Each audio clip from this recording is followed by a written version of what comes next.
Listening Library presents Harry Potter and the Sorcerer's Stone by J.K. Rowling.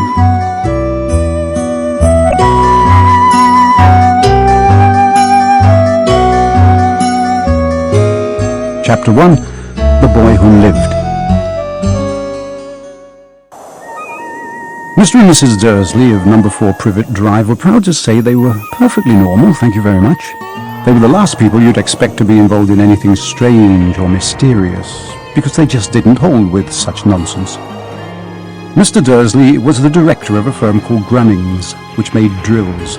He was a big, beefy man with hardly any neck, although he did have a very large moustache. Mrs. Dursley was thin and blonde and had nearly twice the usual amount of neck, which came in very useful as she spent so much of her time craning over garden fences spying on the neighbours. The Dursleys had a small son called Dudley, and in their opinion there was no finer boy anywhere. The Dursleys had everything they wanted, but they also had a secret, and their greatest fear was that somebody would discover it. They didn't think they could bear it if anyone found out about the Potters.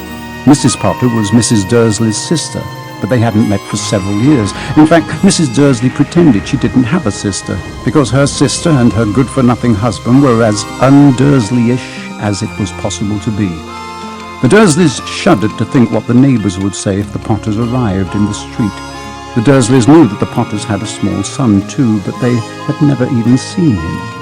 This boy was another good reason for keeping the Potters away. They didn't want Dudley mixing with a child like that.